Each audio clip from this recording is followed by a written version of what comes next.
আসসালামু আলাইকুম রহমতুল্লাহ, welcome back to my channel. আমার সামনে একটি হেয়ার স্ট্রেটনার মেশিন রয়েছে। এটি চায়না ব্র্যান্ডের V&G 1238 মডেল। এটি হচ্ছে পাওয়ার ইন্ডিকেটর লাইট, এটি হচ্ছে পাওয়ার কেবল। আমি এটা সকেট লাইনে দিয়ে দিচ্ছি, কিন্তু এখানে পাওয়ার ইন্ডিকেটর লাইটটি জ্বলছে না এবং এটি হিটও হচ্ছে না। যে সমস্ত কারণে হেয়ার স্ট্রেটনার মেশিনের পাওয়ার সমস্যা হয়ে থাকে, সে সমস্ত কারণগুলো ধাপে ধাপে তুলে ধরে আপনাদেরকে বোঝানোর চেষ্টা করব। তার আগে বলতে চাই, আপনি যদি আমার চ্যানেলে নতুন হয়ে থাকেন তাহলে অবশ্যই চ্যানেলটি সাবস্ক্রাইব করে বেল আইকনে হিট করে দিন। আর আপনি যদি অলরেডি সাবস্ক্রাইব করে থাকেন তাহলে আপনাকে আরও একবার স্বাগতম জানাচ্ছি। তো কথা না বাড়িয়ে চলুন ভিডিও শুরু করি। বন্ধুরা, সর্বপ্রথম আমি এটার পাওয়ারটা খুলে নিচ্ছি। বন্ধুরা, হেয়ার স্ট্রেটনার মেশিনের গোড়ার দিকে যে পাওয়ার কেবলটি রয়েছে এটি টেপ পেঁচানো রয়েছে। আমি এই টেপিংটা খুলে নিচ্ছি। খুলে এই সর্বপ্রথম এই পাওয়ার কেবলটা চেক করব যে এটা ভালো আছে নাকি কোথাও কোনো ফল্ট হয়েছে। আমি এটা খুলে নিচ্ছি।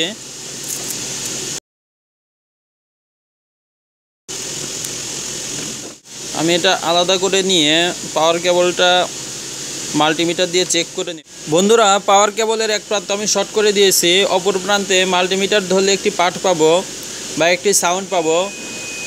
বন্ধুরা খেয়াল করুন, এটি একটি সাউন্ড দিচ্ছে, যেটার মানে হচ্ছে পাওয়ার কেবলে কোনো সমস্যা নেই, পাওয়ার কেবল সম্পূর্ণ ভালো আছে। আমার মেশিনেই সমস্যা রয়েছে। আমি এখন মেশিনটি খুলে ফেলবো। এই মেশিনটা খুলতে হলে এই মেশিনের মেকানিজম পার্টটা পুরোপুরিভাবে খুলে আলাদা করে নিতে হবে। এখানে একটি প্লাস্টিকের আবরণ রয়েছে, এই আবরণটা লক করা আছে। এই লকটা সর্বপ্রথম খুলে এর ভিতরের স্ক্রুটা খুলে নিতে হবে। আমি আবরণটা খুলে নিয়েছি। এখানে একটি স্ক্রু দেখতে পাচ্ছেন, আমি স্ক্রুটাও খুলে নেব।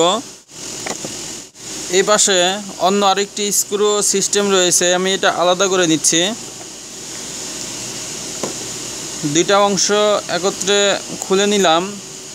এর মাঝখানে একটি স্প্রিং রয়েছে, যেটা এটাকে সরিয়ে রাখতে সাহায্য করে। এই স্প্রিংটা আমি খুলে আলাদা করে নিলাম। বন্ধুরা, এখানে দুইটা কয়েল সংযোগ আছে এবং কালো একটা তার দিয়ে এই পাশের কয়েলের সংযোগ দেওয়া হয়েছে এবং পাওয়ার যেই কার্ড রয়েছে এই পাওয়ার কার্ডের সাথে এখানে আরেকটি কয়েল সংযোগ রয়েছে। আমি এখন পাওয়ার কার্ডের অংশটা পুরোপুরিভাবে খুলে আলাদা করে নিচ্ছি।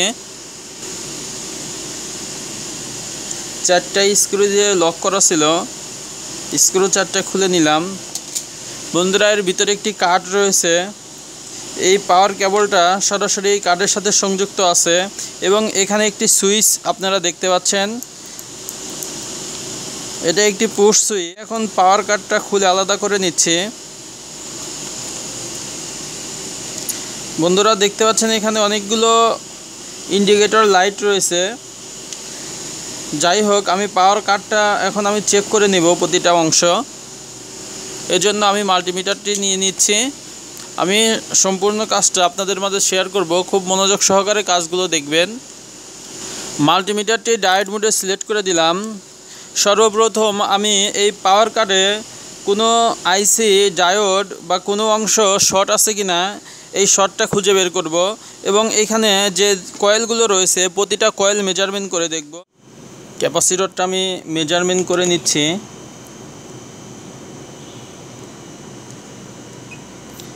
ক্যাপাসিটর একটা পার্ট দিচ্ছে, তার মানে ক্যাপাসিটরটা ভালো আছে এবং একটি 3 লেগের কম্পোনেন্ট রয়েছে। এটি হচ্ছে ট্রায়াক। তো ট্রায়াক আমি এখন মেজারমেন্ট করব। অ্যানোড এবং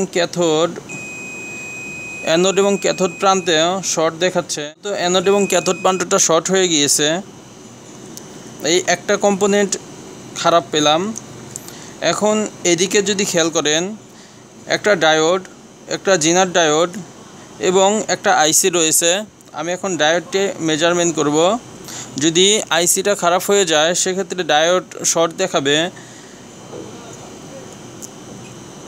ডায়োড একটি পার্ট দিচ্ছে। এখন আমি জিনার ডায়োড মেজারমেন্ট করব। জিনার ডায়োডটাও পার্ট দিচ্ছে, তার মানে হচ্ছে দুইটা ডায়োডই ভালো। ডায়োডের পাশে একটি আইসি রয়েছে। আইসি মানে হচ্ছে ইন্টিগ্রেটেড সার্কিট। আইসি কোনো মৌলিক কম্পোনেন্ট না, এখানে অনেকগুলো কম্পোনেন্ট একসাথে সংযুক্ত থাকে, যেমন রেজিস্টর, ডায়োড, ট্রানজিস্টর, এরকম অনেকগুলো মৌলিক উপাদানের সমন্বয়ে আইসি গঠিত হয়। তো এখন আমি ভিসিসি মানে হচ্ছে ভোল্টেজ কালেক্টর এবং গ্রাউন্ড, এই দুইটা পিন মেজারমেন্ট করব যে এটা শর্ট হয়েছে কিনা। মূলত আইসি মেজারমেন্ট করার কোনো উপায় নেই, তবে আইসি যদি খারাপ হয়ে যায় সেক্ষেত্রে ভিসিসি এবং গ্রাউন্ড শর্ট দেখাবে।